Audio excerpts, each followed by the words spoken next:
Alright, hello everyone. Welcome back to Complex Differential Geometry. It's been a little while since the last one. We're back after the break. Brac has been having final exams, so we took a little bit of a break. But today we're going to be talking about almost complex manifolds. I did say at the end of last time that we were going to be doing Dolbeault cohomology, but I lied. I'm a man of deceit. I actually were going to be doing almost complex manifolds because we need that in order to properly talk about the Dolbeault cohomology group. So before we start today, let's do a recap of what we were doing last time, and I'll make this a bit more generic. So number one, so the first time we did a recap of or a review of real differential geometry, real diff geo. We talked about what a topological manifold is. We talked about smooth manifolds, and we know now we know that on smooth manifolds you have these subspaces called tangent spaces, and you have cotangent spaces.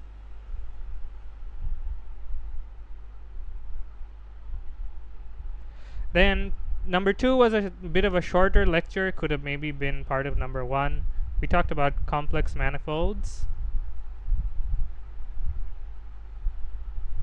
and in doing so we talked about holomorphic functions,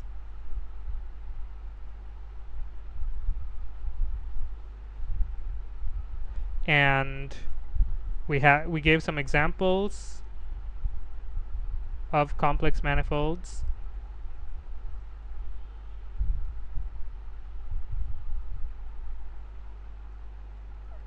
And then in three was a very important one. We talked about a complex structure.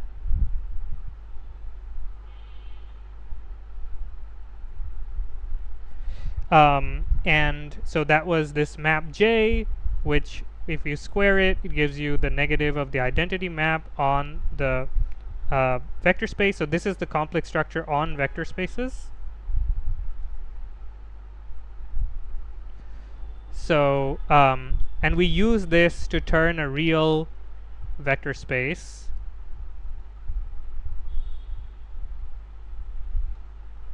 into a complex vector space.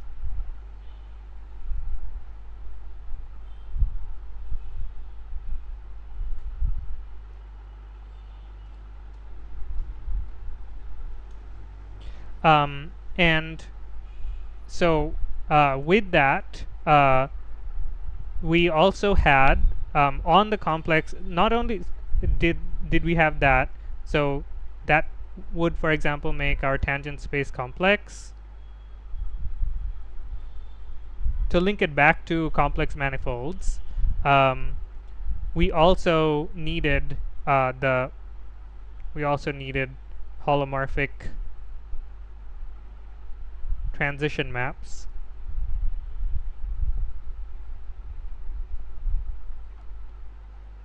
This is going to be important. We need both of these in order to have a full complex manifold. So it's not just, so this like complex structure on the single vector space is not enough. We also need them to be connected by holomorphic transition maps. And we'll talk about that more in the main part of this lecture. And then number four, oh yeah, we also talked about decomposing V star cross C into, well, we called it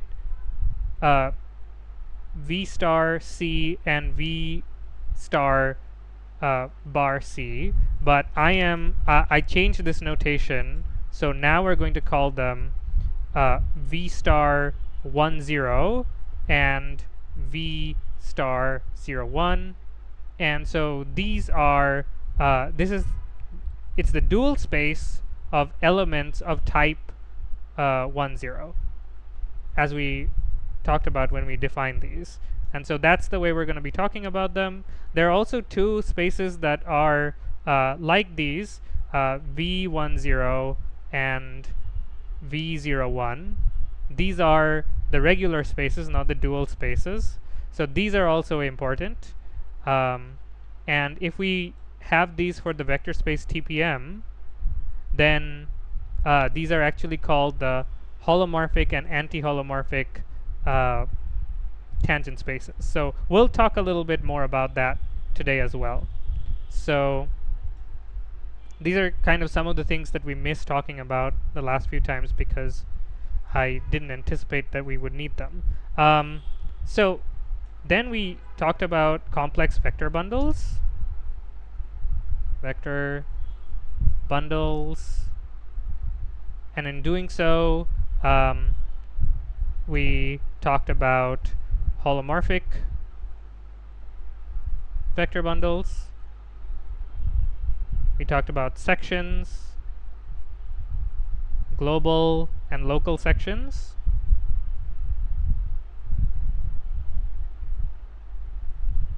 We talked about local frame fields, which were a collection of sections that together were pointwise independent and therefore could be used as a basis over a local patch or a local neighborhood. And lastly, we proved that you can guarantee, this was this huge proof that we did. We guarantee that a vector bundle exists. Vector bundle exists on a manifold, on a smooth manifold with certain conditions. I'm not going to say them, they're long, but let's just say with certain conditions.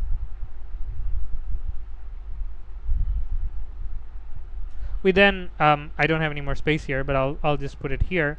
We also talked about tensor bundles,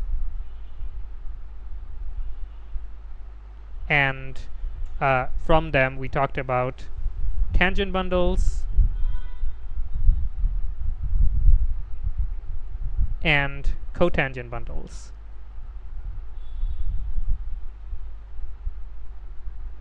And from these we had this idea of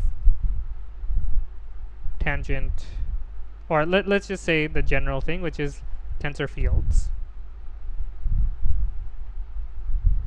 So I posed a question last time and I found the answer to it. Tensor fields in math are by definition smooth. Like you can have sections on bundles and those don't necessarily have to be smooth, but when you're talking about the field, when you use the word field, it implies that the section that we take is a smooth assignment of tensors. And this is actually not different from physics. In physics, you actually implicitly always need tensor fields to be smooth. Otherwise, they don't work for physical applications. It's something to do with the fact that objects in real life, no matter how sharp they look at a microscopic level or a semi-microscopic level, even their edges are actually smooth. Objects in real life are generally not infinitely sharp points, and so we usually need smooth fields. Now, this doesn't have to be a physical object. It could be like a magnetic field or something like that. But yeah, the edges can never be sharp. So there we go. So that's what we did so far. So today we're going to be talking about something on a vector bundle, which is why we covered vector bundles last time. We're going to be talking about another way to come at the complex structure. And that's what's going to introduce this thing called the almost complex structure. Almost complex structure. So let me lay out what the problem is so far, or what we've done so far. What we've said is, like, let's say we have a real manifold, or let's say not a real manifold, a topological manifold, and then we add a holomorphic atlas to it. That's what we defined in lecture 2, is a holomorphic atlas with holomorphic transition maps. If we attach a holomorphic atlas to a topological manifold, then it becomes a complex manifold. This complex manifold has on its tangent spaces a complex structure. So we're going to now call the complex structure JP to attach it to a specific point P. So for TPM, there's a complex structure JP, and it goes from TPM to TPM. Notice that linear map, so this is a linear map, right? Linear map, which is a subset of being a multilinear map. So and it's taking one copy of TPM, and it's outputting one copy of TPM. Now that looks an awful lot like a tensor, minus the fact that this needs to be C in order for it to be a tensor. In fact, JP is a 1-1 tensor. And the way you can think about that is that JP is supposed to take two vectors, let's say V and W, and it's supposed to return a third vector. Let's call it Z, I guess.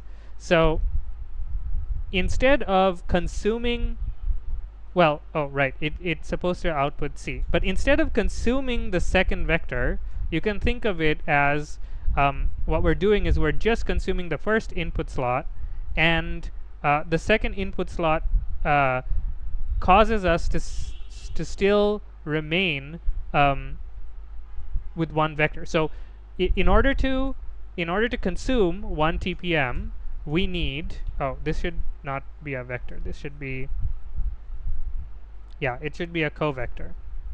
So say VP, alpha P, that's a better notation. So let's say we consume this, then we still have one left. So then we get JP it'll act on VP, right? Alpha P VP. And so you could think of this as something called, I think in computer science it's called this, but I don't know if in math you call it that, partial application of a function. So then you get something that looks like, I don't know what letter I want to use here, f of, let's just call it JP2, JP of alpha P. But as we discussed last time, a linear map that takes one input of a covector is actually just a vector, right, or a contravector. So it's an element of the tangent space. So that's how you can think of this as a 1-1 tensor. So this gives us a clue. This gives us a clue about what to do here. What we're going to try to do is that we've noticed that we wanted to define a complex manifold. We defined it by just taking a topological manifold and imposing a complex structure on it. So a holomorphic atlas is, let's say we have this pair M and A, that just gives us a complex manifold. So this is what you might call a top-down construction. Top-down construction. We're looking at the whole manifold, and we're saying what would we need in order to be a complex manifold. But could we do this bottom up? What does it mean to do constructed bottom up? What it means is that instead of looking at the whole manifold, let's instead look at single points. Let's define complex structures on each of the vector spaces, and then let's see what it would take to stitch those complex structures together in order to make a complex manifold. So that's what it means bottom up. So on one hand, you have the entire manifold, and you go down to having a complex structure, versus thinking of all the individual points of the manifold and how do we glue them together to give us a complex structure. So that's kind of the idea here. So these are all points. So this motivates us to define this thing called what we're going to, well, we need it to be a 1-1 tensor at every point. And what I'm going to argue is that this is going to need to be smooth. It's going to need to be a smooth assignment, smooth assignment of 1-1 tensors. The reason for this is going to do with the fact that what the holomorphic atlas is actually telling us is that these individual JPs, each JP is, if we transition, like if we use the transition function, then there's a coherence between JP and, let's say, another complex structure JQ. You can think of this as the holomorphic directions, which is what JP is defining, will have to line up with the holomorphic directions here.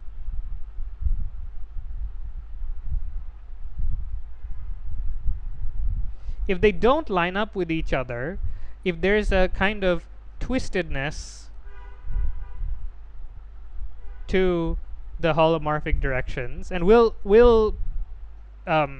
formulate this rigorously once we get into the details, but if there's a kind of twistedness to the holomorphic directions, let's say in this point they point like this, and in this point they point like that, they don't connect up with each other in a smooth way, then we can't actually stitch them together to produce an entire holomorphic atlas. Right. So that's what we're going to try to do. We're going to so because of that, we're going to need the assignment to at least be smooth, because it's going to need to take these. What does it do? What does J do? J takes one of the basis vectors, let's say partial x, and it multiplies it. It's essentially multiplying it by, or any vector actually. It's multiplying it by I, right? So it's in a sense defining what it means to be a complex direction, and that definition of the complex direction has to be smooth. And so overall, this assignment is not just a section of the 1-1 tensor bundle. So you have like a 1-1 tensor bundle. It's not just a section, it's a smooth section.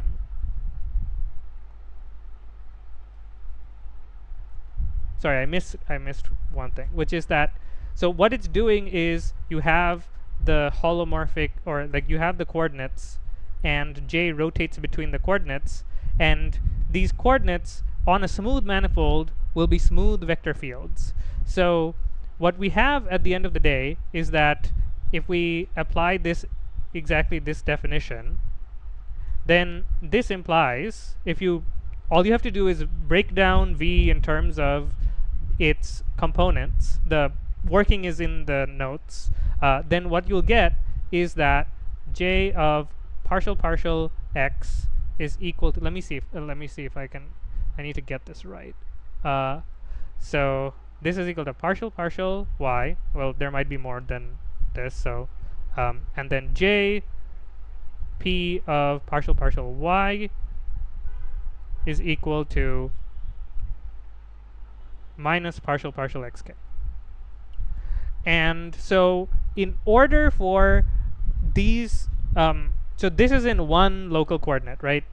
These are like local coordinates, and for them to agree with each other in different local coordinates, there needs to be this lack of twistedness. And so what that amounts to is that xk and yk they're also vector fields. They're smooth.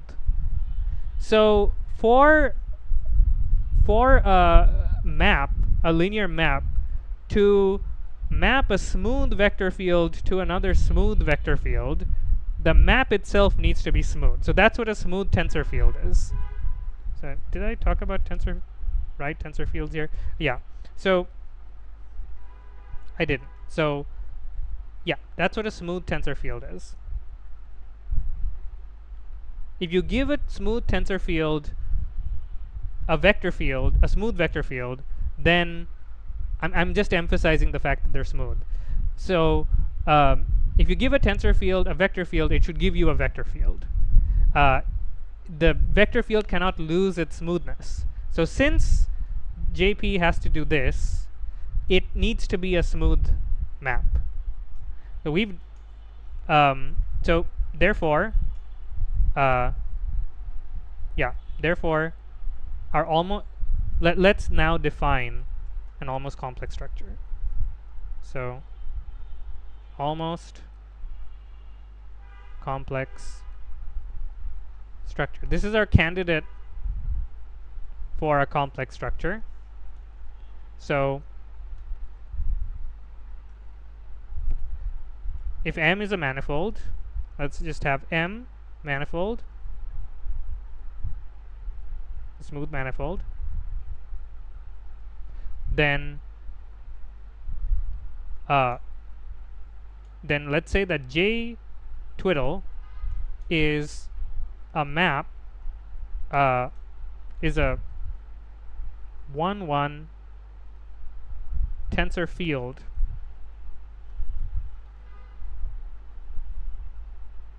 on M, such that for all p element of M, J at P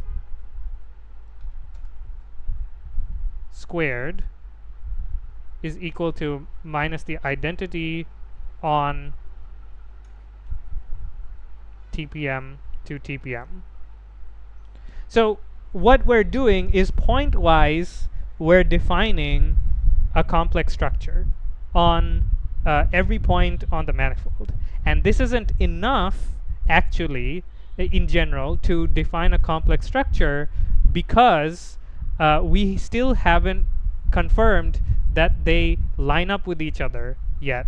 And in a regular complex manifold, the reason we know that they line up is because we imposed the fact that the transition maps were holomorphic. So when you go from holomorphic coordinates in one of the coordinates to in one of the charts, if you go from holomorphic coordinates in one of the charts and you use a holomorphic transition map to go to another chart, let me draw that.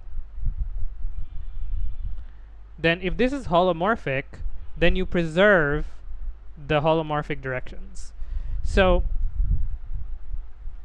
the note is here that the reason we call this an almost complex structure is because in general this is not enough to be a complex structure.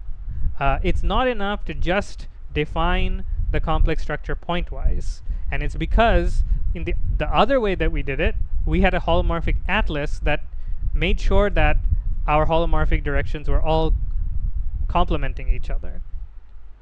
Okay, so and then obviously an almost complex manifold, almost complex manifold is just a topological, sorry, a smooth manifold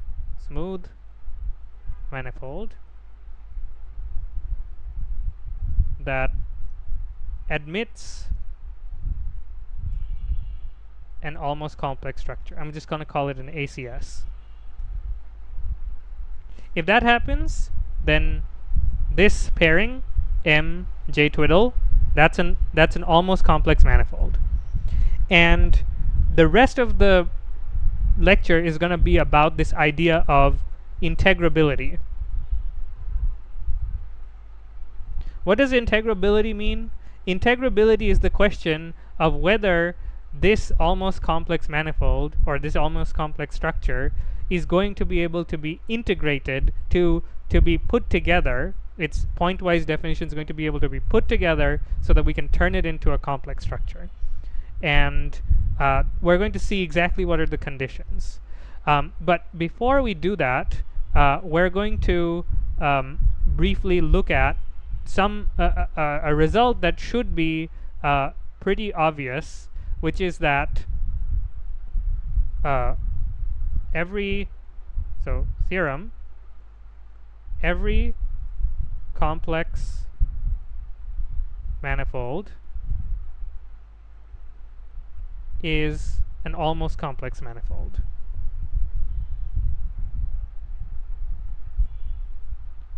I mean, intuitively it makes sense, right? If you're a complex manifold, then you should satisfy a certain subset of what is required to be a complex manifold. But let's see this in action. Recall that definition that we put forward, JP of, so, okay, let's start with a holomorphic coordinates. What are holomorphic coordinates? Holomorphic coordinates are coordinates that look like this.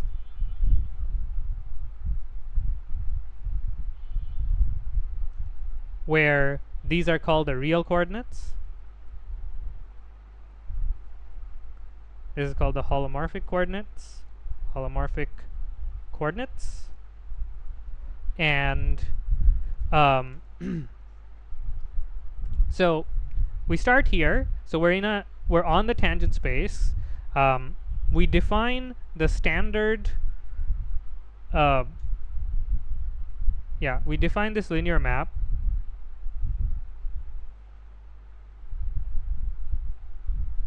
We already have JP because we know that this is a complex manifold. So we use JP to define this. I already showed this to you. Just gonna write it out quickly to illustrate the point. Partial yk is equal to minus partial xk. I think I got that right. Yeah. So, and obviously JP squared is equal to minus identity. And in this situation, we can see that this is actually independent of coordinates. If we took another coordinate wk, before I say that, of course, this satisfies the requirement for an almost complex structure. So this is called the induced almost complex structure, or the more important name for it is it's the canonical almost complex structure. It's canonical in the sense that for each complex structure that you can admit, there's going to be one canonical almost complex structure. And the way you can see that is that it's going to be the one that respects the holomorphic coordinates. Like, it's going to have this very simple form. So yeah, sometimes this is called J standard. This is the standard complex, almost complex structure. the one thing that we have to show is that it wasn't dependent on which local chart that we use, right? Because this is a big theme. If I haven't mentioned it before, let me mention it now. You always want to check in differential geometry whether your definition is independent of the chart, because the chart doesn't exist. It's a fiction. The only thing that really exists is the manifold. If your description depends on the coordinates that you used, then in some sense it's not geometric. Geometric things exist independent of their coordinates. So we're going to give a small rationale that this is coordinate independent. The full working is in the notes. So, okay.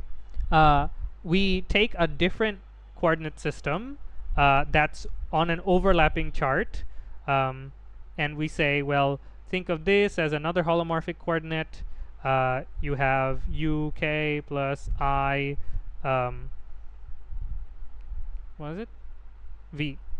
vk.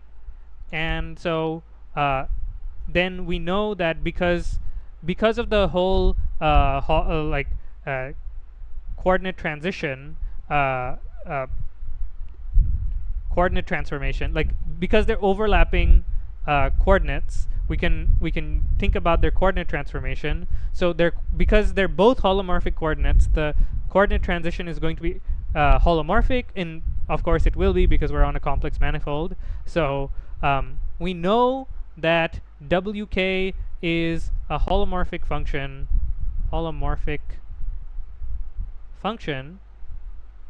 of zk. I think I got that in the right direction. So then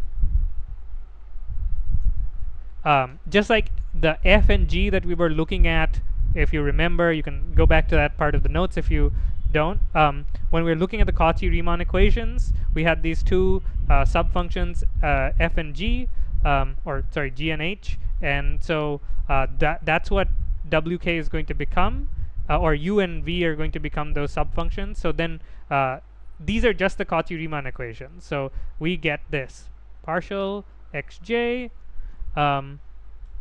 Oh, right. Okay. Yeah. I got that upside down. No worries. So if we look at it this way, then the Cauchy-Riemann equations become this, which is equal to partial. Oh, I have it with j in the notes. Okay, anyway. That's fine. We'll get this. Make sure I don't write this wrong. Okay. Partial vk is equal to minus partial yk partial uk. And from these, I'm skipping this. This is the part that I'm skipping, but you can show that jp of partial uk, you then you use chain rule to expand it out in the old coordinates, very much like what you do in multivariable calculus, and then you show that by expanding it and then substituting these definitions, you get this minus partial vk, and jp of partial vk is equal to, oh, that one's not the one with the minus sign. That one's the one with the plus sign. And this one is minus partial uk. But look, if we went to any other coordinate system, we get the same format for our coordinates, where u and v were the imaginary and real and imaginary coordinates. So this fact is independent. On a complex manifold, this is independent of the coordinate chart. So this is what tells us that this is a well-defined notion of an almost complex structure. So therefore, we proved it. We've induced an almost complex structure. And this almost complex structure, as we said before, is called the canonical almost complex structure. Okay. So let me see, what do we talk about next? So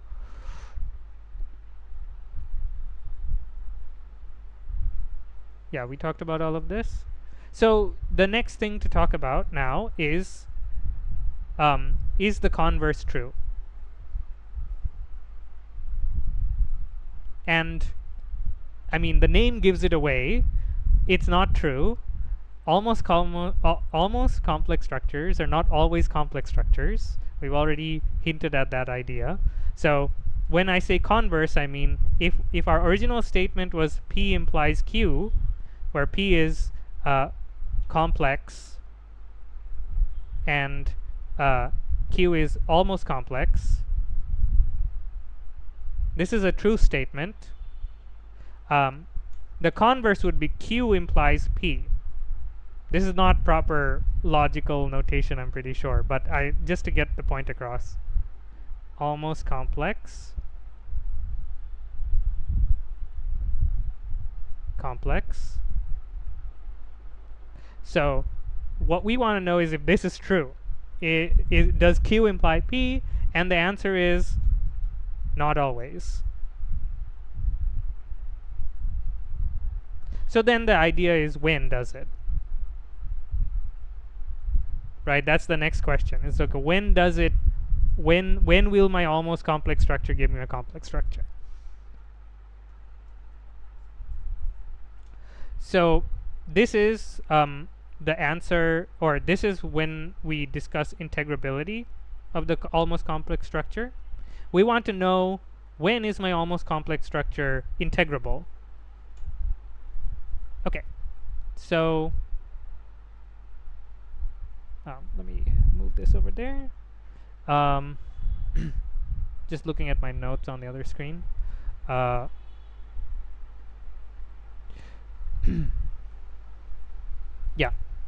So it's not always. So when is it? So in order to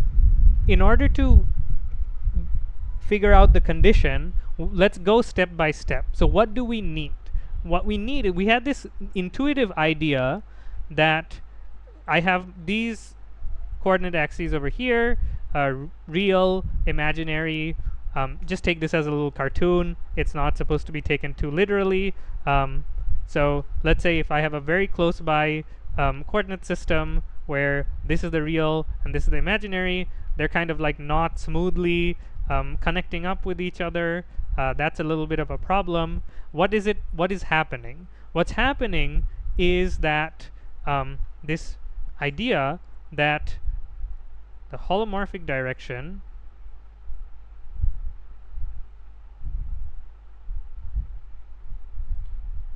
is changing in the anti-holomorphic direction. This is what it means in a semi-rigorous way for the directions to twist. It occurs to me that we haven't fully gotten into what the holomorphic and anti-holomorphic directions are. So let me give a brief rundown of it. Hold on one second. Where did we talk about this? Here we go. Yeah. So let's say that you have a real manifold. Its dimension is 2m, and let's consider its tangent space, which is the real tangent space, and we can complexify this. This complexified, so the real manifold had a dimension of 2m, which when you went to the complex dimension, or when you complexify the tangent space, then you get another. Am I saying that right? If you have a dimension of 2m, I know that. Okay, fine. Last of all, we'll have a dimension of 2m. I'm seeing if I can break this down correctly. But this is a complex dimension. This is the complex dimension.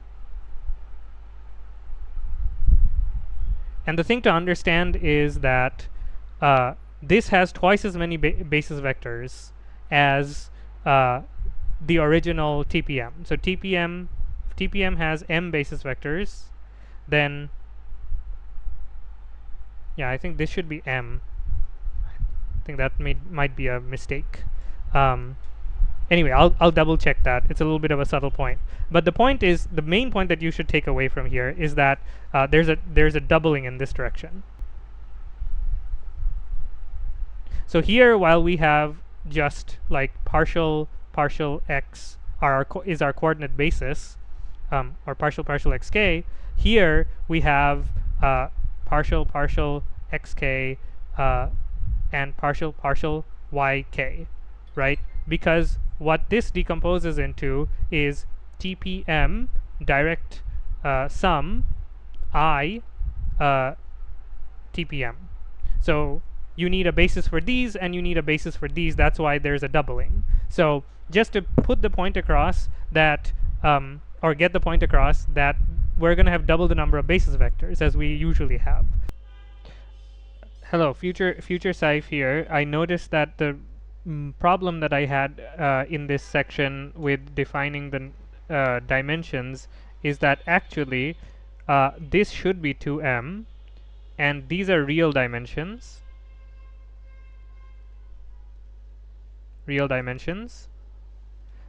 Which means that this is also 2m dimensional, which is a real dimension, which when we complexify, that will double the dimensions. That's true. It'll become 4m real dimensions. So the argument that I made down here is correct. But then when we move to complex dimensions, it's going to halve again, right? Because each of the complex dimensions corresponds to 2 real dimensions. So this is the number of complex dimensions. I hope that clears up my confused explanation last time. Yeah, I hadn't thought about it too deeply when I was writing it, but this is the way you resolve this little conundrum. And by the way, the reason we use 2m is because I wanted it to be relative to the number of dimensions of the complex manifold, which is m. So the real manifold would have a dimension 2m, and so then that's why we went 2m to 2m to 4m and then back to 2m, because the main point here is that this is compared to the dimension of the manifold, which is m-dimensional manifold. So we do indeed double the dimensions when we go to the complexified space. So that's it for future Saif. I'm going to hand it back over to the main recording. So we can define this thing on our tangent space, or on our complexified tangent space, partial xk plus I partial yk. There's a normalization on this. We define this to be partial zk, and there's a similar one, partial xk minus I partial yk, and we define this to be partial z bar k. And so these are called the holomorphic directions.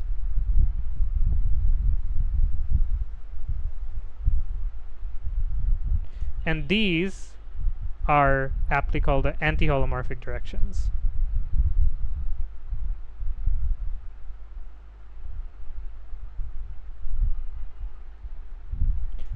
So these are bases for our complexified tangent space, TPM cross C.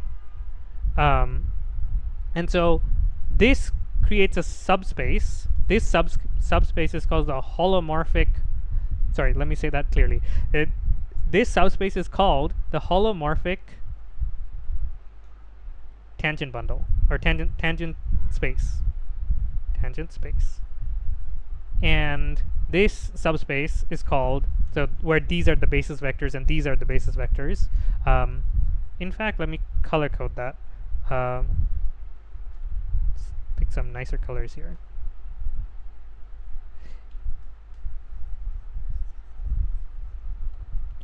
This gives us the holomorphic tangent space. And if we take a blue one, this is going to give us the anti-holomorphic tangent space. I said we were going to talk about this more, so we're talking about it now. So the holomorphic tangent space is called, or it's denoted by TPM 10. It has the type 10 elements in it. Or I think I got that wrong. It's TP10M. Yeah. And this one you can predict is called TP01M. So when we keep talking about holomorphic and anti-holomorphic directions, this is what we're talking about. And when we say that the holomorphic direction is changing in the anti-holomorphic direction, these are what we're talking about. We want the change in these to not have any of these. That's what we're asking for. Yeah.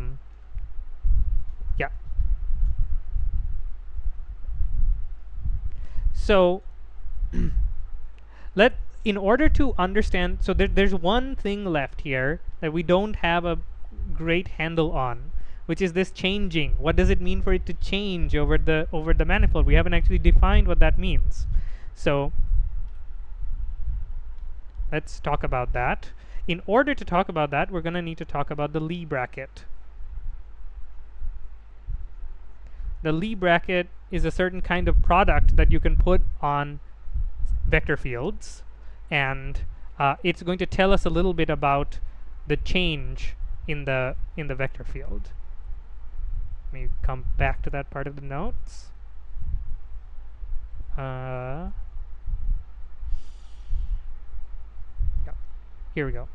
So we're not going to define an entire Lie algebra right now because it's out of the scope here and it's not really necessary. We're just going to talk about the Lie bracket and how we use it on vector fields. So let's say that we have gamma of Tm. If you we covered this notation a long time ago, so I'll remind people this is a section. This is what we call a section on the Tm. So we take two of these. These are what are our vector fields. So a section on the tangent bundle. And then this gives us finally a different section on the tangent bundle. So what we want to know is whether or not, so we were saying that we don't want the holomorphic direction to accrue any change in the anti-holomorphic direction. What we really want to say then is that for all x and y element of V or TPM 10, I called it V in the notes, but that's not right. So for all pairs x and y that are part of TPM 10, TP10M, sorry, the commutator, or sorry, the Lie bracket of, I'm too used to calling these commutators because of physics. The Lie bracket of x and y has to also be an element of TP10M. Okay, let's break that down. What does that mean? It means that if we start in TP10M, if we start in the holomorphic tangent bundle, then this is kind of the idea of the Lie bracket, very, very loosely, is that we're shifting along the x and then we're shifting along the y, and yeah. So let me talk about that a little bit. It's defined like this, which is it's x after y of f minus y after x of f. Unfortunately, we haven't covered yet what x and y do to f, so I'm going to say that very, very quickly. F is an element of C infinity m. It's a smooth function on the manifold, and the action of something like x, which is a vector field, is exactly so the action of this is given by x of f of p. So this is a pointwise definition. No, it's x of f whole bracket of p is equal to the. Remember we talked about the directional derivative. So this guy is a vector on a certain tangent space. It's on the tangent space at p, and we're taking the directional derivative of f. That's what it means. So it's the difference. If you've ever seen this diagram of the Lie bracket,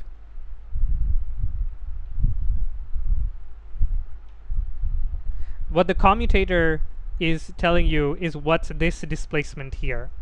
So let's say that this is along the x and this is along the y, and this is the y and then the x. So that's what we're doing. Is like, well, first we're going along the x and then the y, and then we're subtracting off the part that's the y and then the x, and then it's telling you this thing, which is this is the commutator of x and y.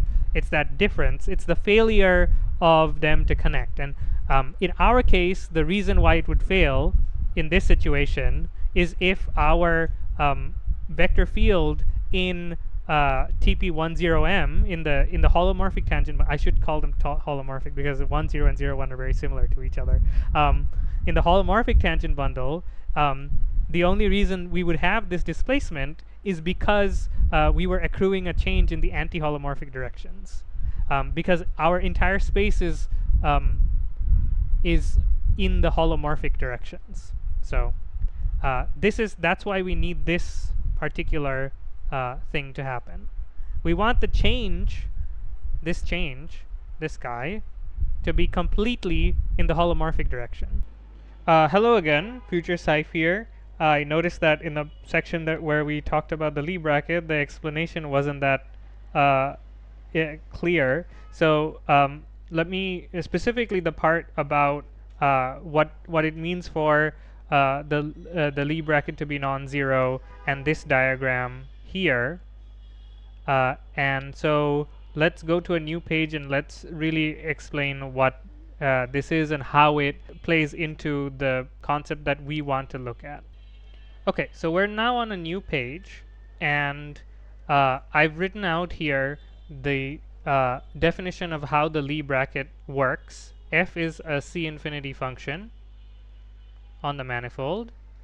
And so one of the things that I got wrong is that I got the order, when I was speaking out the order of x and y, I obviously got it wrong because y is applied first on f and then we apply x, right? So the first term is actually y and then x, and then the second term is x and then y. More minor point, but wanted to clarify that. So let's actually think about how x and y work. X and y are obviously sections of the tangent bundle, right? So what we call, and they're smooth by what we're thinking of is that they're smooth. So these are actually vector fields. So let's think about, like, visualize what this would look like on the manifold. So let's say that this is a patch of the manifold that I've cut out. It's a U subset of M, a local patch. And so let's say that we have this point P. I'm going to put it in the corner. You'll see why in a second. So let's say that at this point, the vector assigned in the x direction, the vector assigned by the vector field x kind of looks like this. So this is the x vector at P, and similarly we have the y vector at P. Now let's think about what do these terms look like over here. Well, let's use a third color here. So let's say that this is, if we transport this vector over here, we'll get into the rigorous idea behind this in the vector in the lecture on connections. But roughly, this is yp after xp, right? And then let's say that this is xp after yp. So notice that the way I drew this, there's a gap here, and this gap doesn't necessarily close. And the failure of this gap to close is exactly the failure of the bracket to close. It is, so let's show this arrow here. It points xp and then yp and then minus yp and then xp of f, right? So this is essentially the, or literally, the bracket, but evaluated at p. And this kind of bracket will, or this kind of diagram will exist at every point p, and we'll measure the failure of this to close. So if this were to not exist, if this were to actually be a closed parallelogram, right? What does that mean? That means that the Lie bracket is 0. That means that x, y at p is equal to 0. And if it were true everywhere, the Lie bracket of x and y would be 0, right? But what we want is a bit more subtle than just that. What we want is for x, y to be an element of TP10M. And that means that we're fine if there's a difference here, but that difference has to point only in the holomorphic direction. So maybe let's say it like this. So needs to point purely in the holomorphic directions. I say the holomorphic directions because there might be more than one if this is more than a 1D complex manifold. So yeah, needs to point purely in the holomorphic directions. There you go. So that's what it means for the Lie bracket to be non-zero, and how exactly what exactly the Lie bracket measures. But notice what happens when x and y are replaced with the coordinate vector fields. So which on a smooth manifold,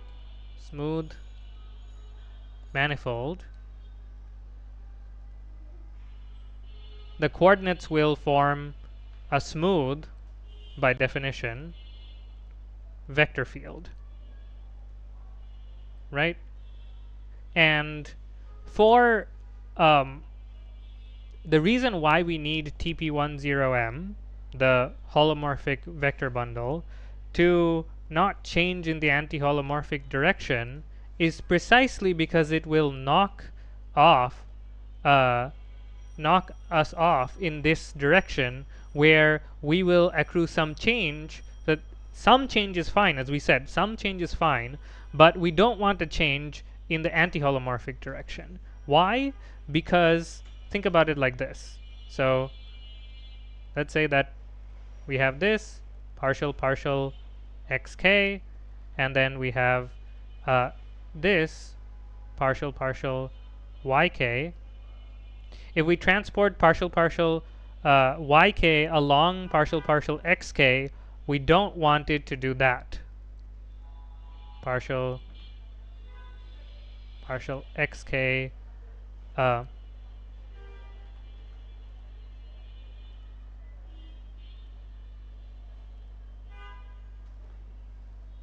right? And similarly, I'm not going to write it out, but similarly, we don't want it to do this. What this will do is it will make our coordinate grid fail to close, which is an interesting thing, right? our coordinate grid would fail to close in on itself. And so the rigorous way to think about this is that we have another tangent space here, and the tangent space here would not connect. So here's where I think the main explanation is. We kept saying that, well, they won't be compatible. They won't be compatible. What does it mean they won't be compatible? This is exactly what the Lie bracket is telling us, right? And here we have so let's say that this is at P and this is at P. Then the definition here, which is partial xk, this is a different xk. Well, let's say that that's uk, right? At Q, and we have partial vk at Q. So these don't line up with each other, and that's the sense in which we were saying they won't line up with each other, and that's how the Lie bracket is going to tell us whether our coordinates, the eigenvectors, coordinates from eigenvectors of J twiddle can be compatible with a holomorphic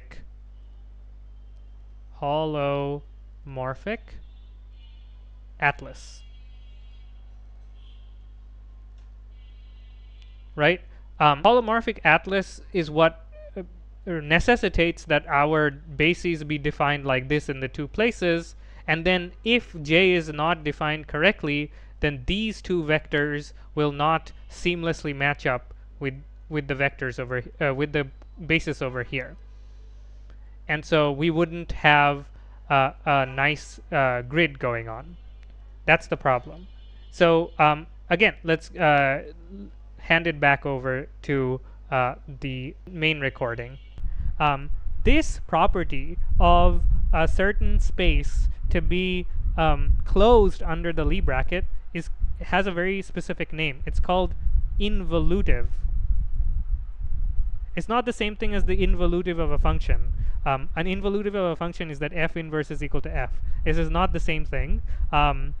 Here, involutive, this is something of distributions. Like it's a concept on distributions, and we don't have that much time to get into what a distribution is. There's a definition in the notes if you want to look it up.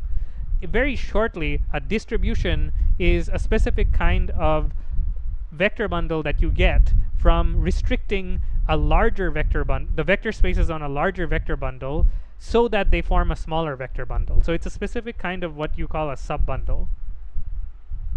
And our holomorphic and anti-holomorphic tangent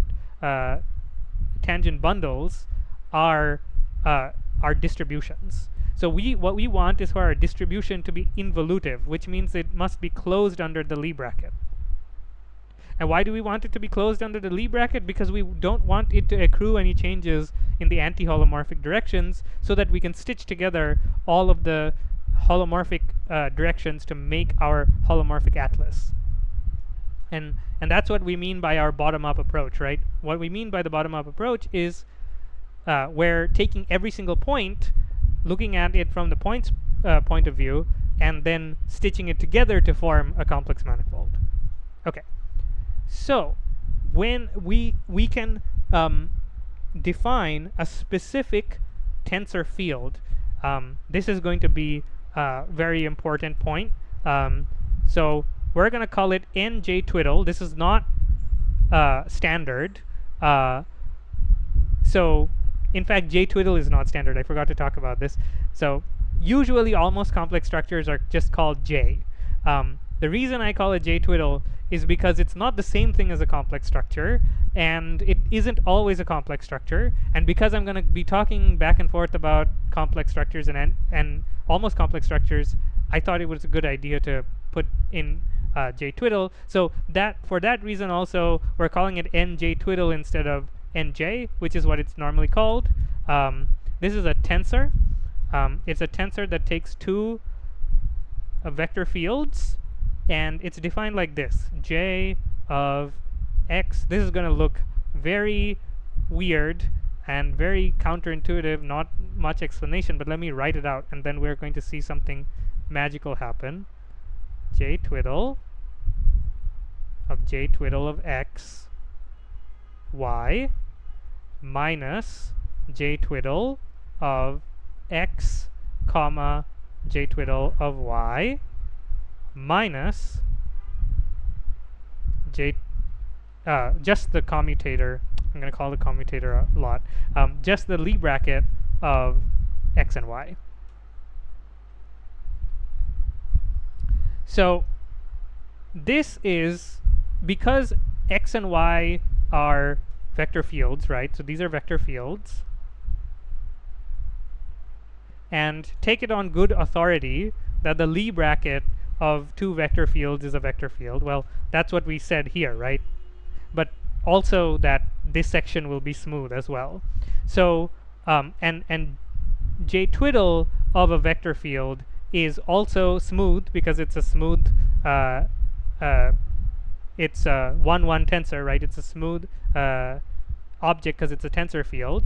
So therefore what we've defined is actually also a tensor field. Because all of the inside functions are smooth, so therefore overall this is still a smooth multilinear map. And counterintuitively, it's the rank of this is 1, 2. So the 2 makes sense. The covariant rank of 2 makes sense because we're taking two vector fields. But the where is the contravariant rank coming from? Well, the contravariant rank is coming from the same idea as we talked about before with j twiddle, right? J twiddle was 1, 1 because it ate one of its covariant rank to absorb a vector, right? A contravector, and then it had a contravariant rank left, which made the result a contravector. That's why it mapped TPM to TPM. In this case, we're doing something similar. J twiddle is actually an input. I'm not sure exactly why j twiddle is put here. I suppose you could talk about it like this. And I guess the reason why we don't do that is because we're not just eating a 1-1 tensor field, because then the rank of it would be even higher. We're eating part of the 1-1 tensor field in order to get another rank here. So, and then we output another, I think it's a TPM. I think we get a vector as a result. Yeah. So this is a 1-2 tensor field.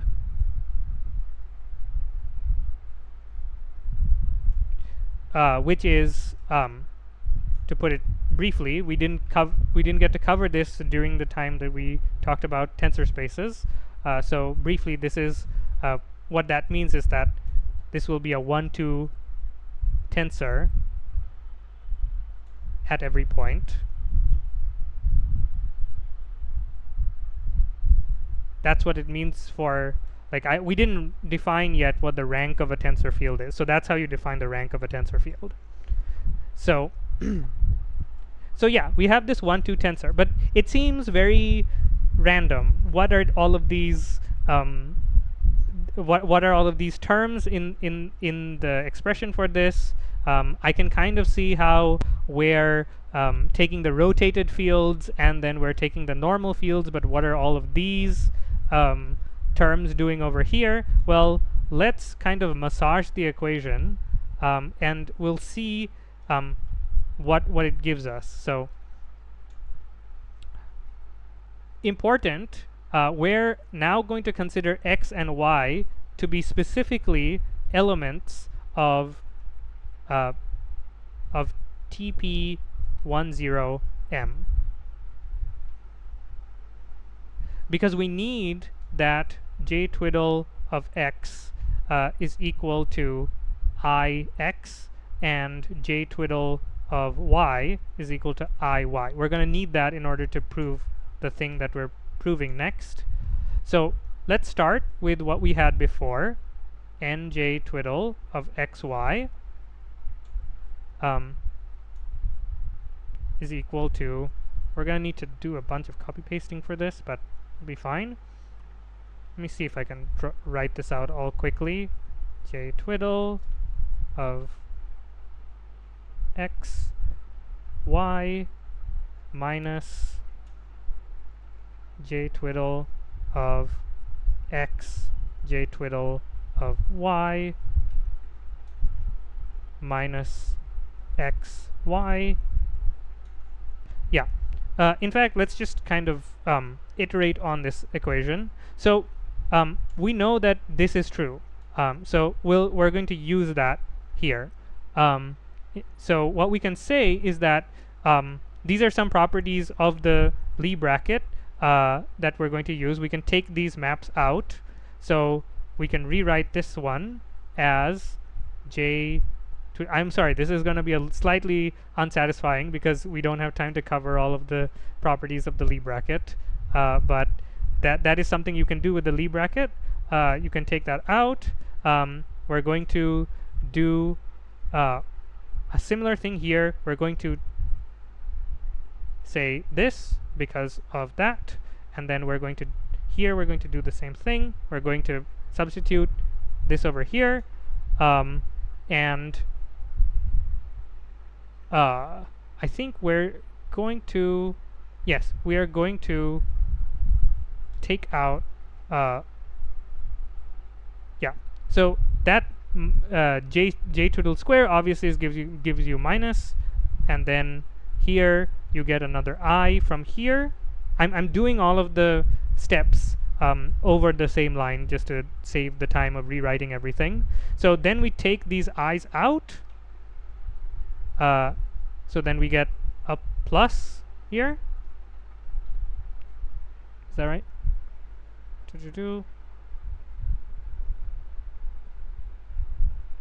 No, we don't do that. We keep one of the j's. We keep one of the j's. So we have this, and we have this.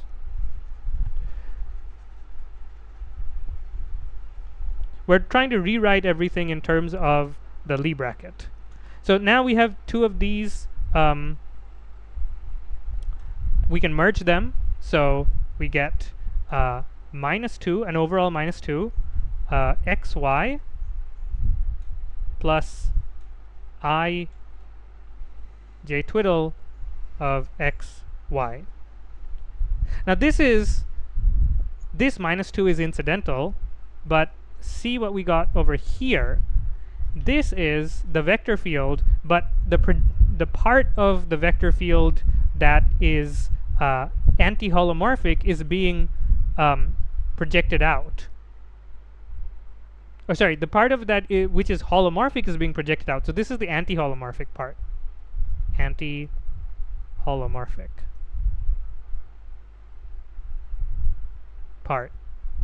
But remember that what we're looking for is the change, right? So this is the change in the vector field.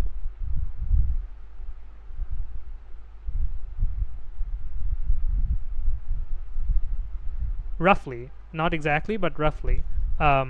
So what we're actually looking at is that the part of the vector field that is changing in the anti-holomorphic direction. So this directly leads us to what we need, right?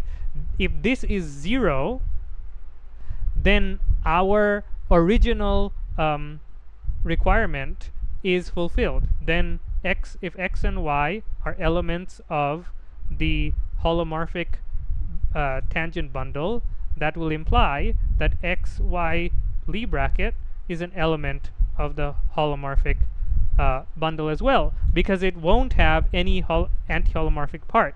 So this is the integrability condition.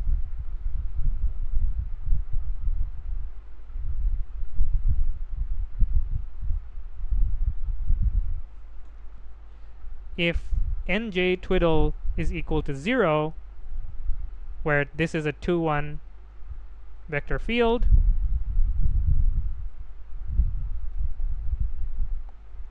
if and only if nj twiddle is equal to 0, then our almost complex structure is integrable.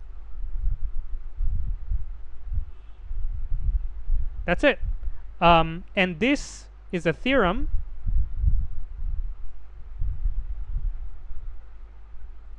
it's a very famous theorem. It's called the Newlander-Nirenberg theorem. And this tensor has a name. I have neglected to call it by its name yet. It's called the Nienhaus tensor. I was just very intrigued by the pronunciation of this word. It's called the Nienhaus tensor. Or I've heard it also called the Nienhaus tensor, but that's harder to pronounce. But I think that's the more accurate way of saying it. But in English, you call this the Nienhaus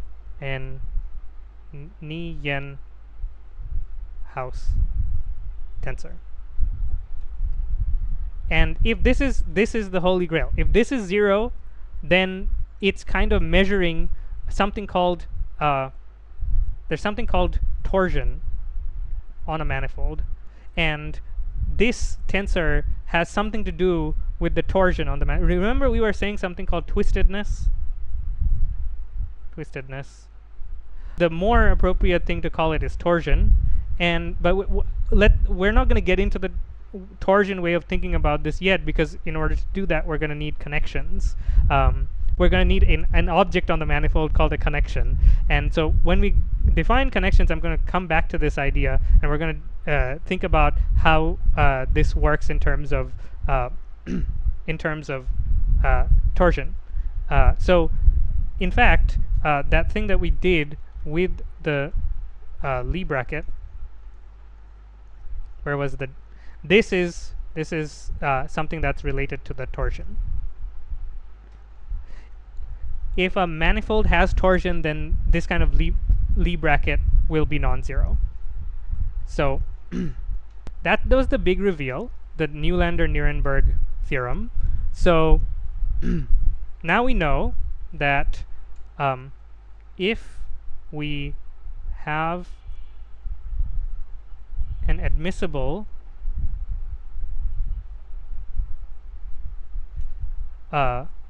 J twiddle on M plus the Nienhaus tensor n twiddle is equal to 0 over the entire manifold, that's equivalent to the existence of a holomorphic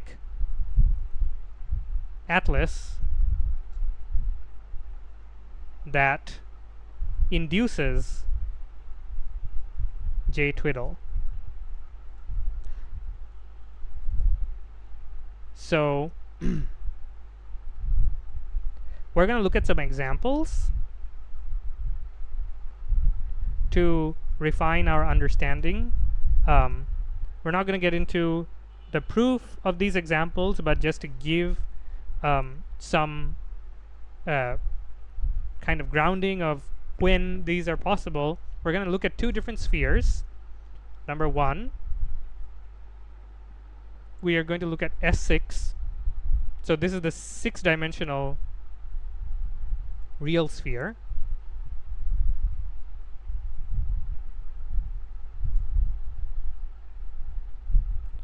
So the 6-dimensional real sphere is an almost complex manifold.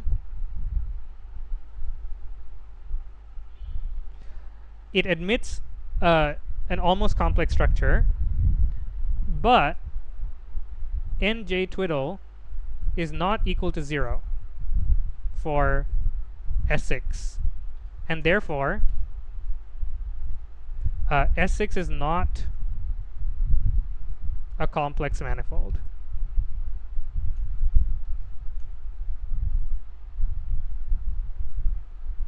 or it can't be a complex manifold. There are no choices of holomorphic atlases for S6. But even more poignantly, there's another sphere, S4, and so this is the 4-dimensional real sphere.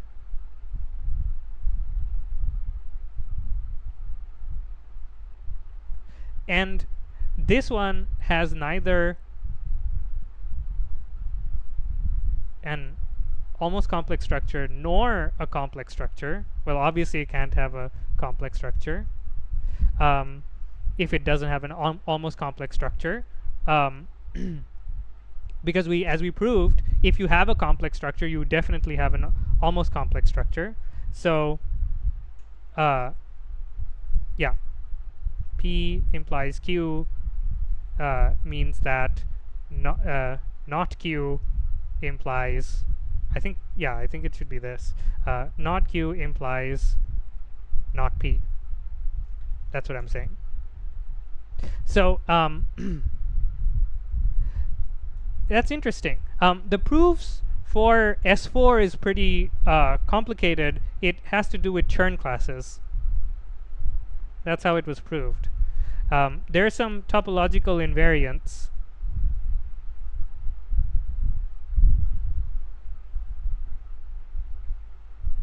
that need specific relationships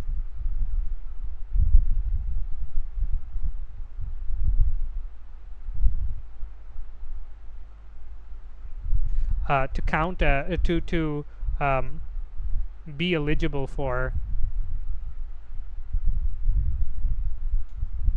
an ACS.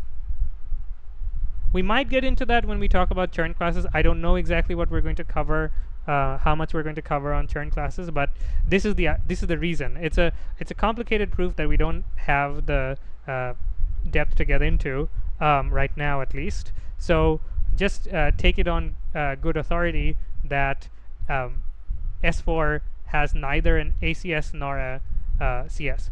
So yeah, the important takeaway here is that it's not just that every even dimensional manifold can even be, let alone a complex structure, an almost a complex manifold, even be an almost complex manifold.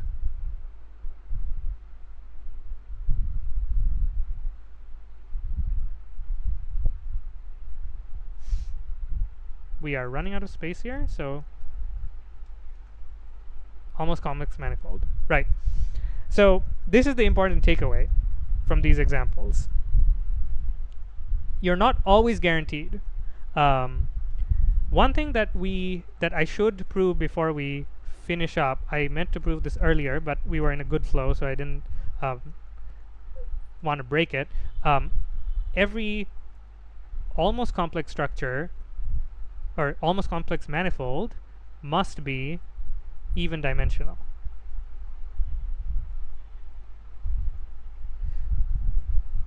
Very important. So the way you can see this is that it's not very hard to prove this. The tangent space on this manifold at every point must have this map, right? JP or J twiddle restricted to P, which is going to be TPM to TPM. And we already know from lecture 3 that, well, first of all, that this satisfies this by definition, right? For an almost complex structure, J twiddle P squared has to be minus identity, so that the assignment at every tangent space is a complex structure. So therefore, it's a complex structure. But if a vector space has a complex structure, then it must be even dimensional, right? So therefore, because dimension of TPM is equal to the dimension of M, Therefore, M must be an even dimensional manifold.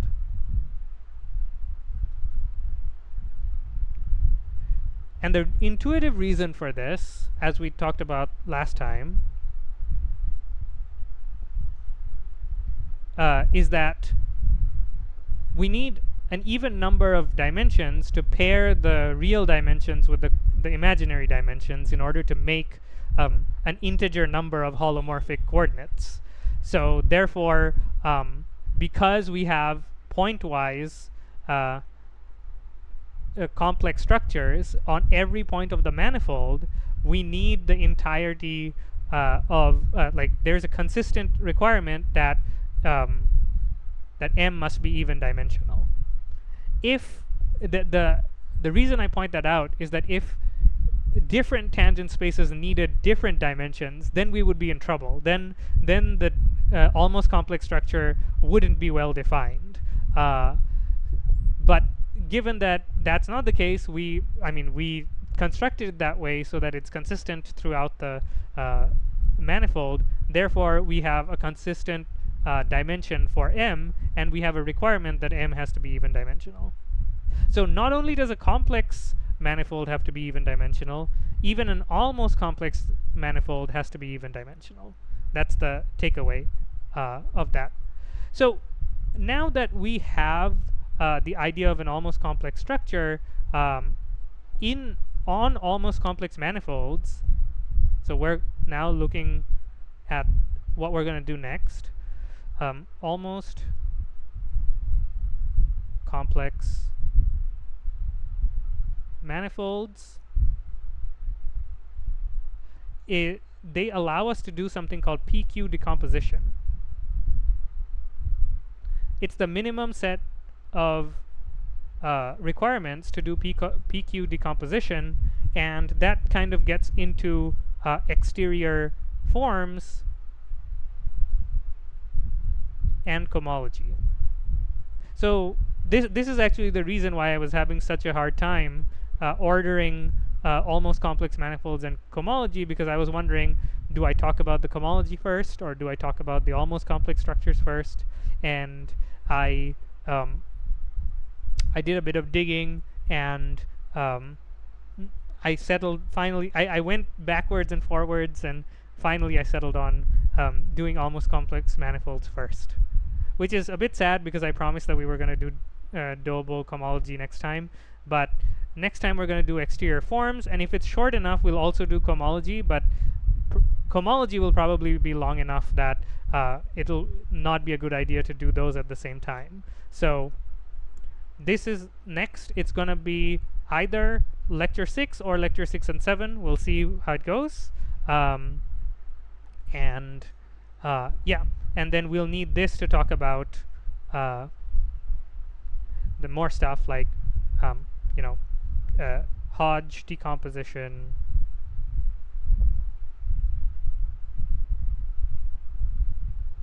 Kähler manifolds.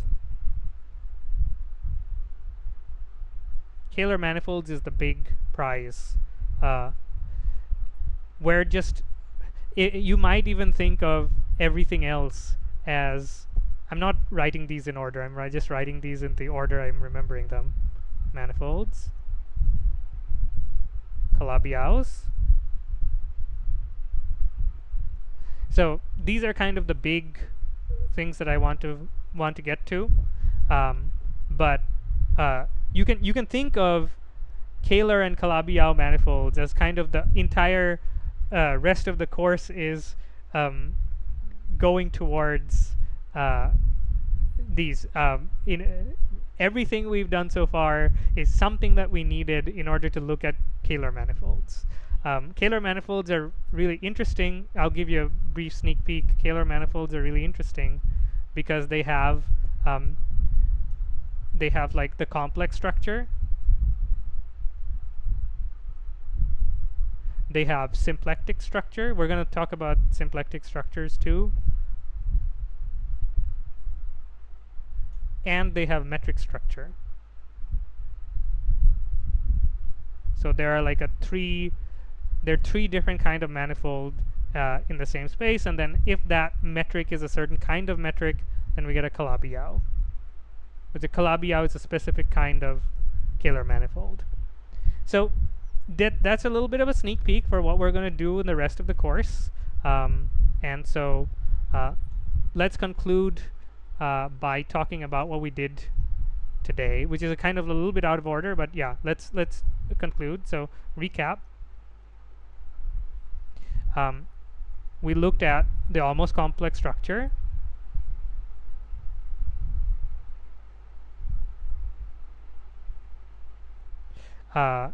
We saw that it was a 1-1 tensor field. We articulated the problem, or let's call it the fancy word, obstruction, preventing us from connecting any ACS, any generic ACS up, which was the 1-0 subbundle being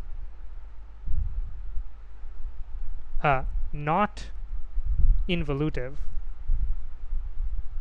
so as to have a component in the anti-holomorphic direction, and if we ensure that the 1-0 subbundle doesn't have a component, a change in the has a component in the 0-1 direction, then the 0-1 subbundle will have the same thing won't have a component in the 1-0 direction.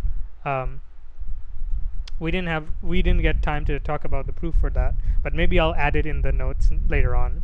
So then we constructed the Nienhaus tensor, and we said that if this is equal to 0, this is the Nuremberg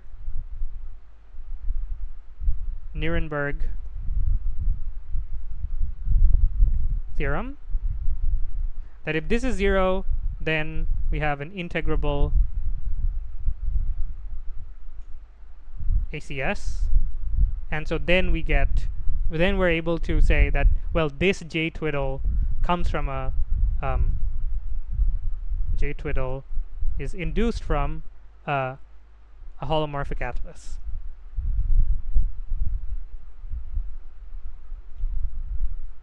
So that was the bottom-up construction, because we were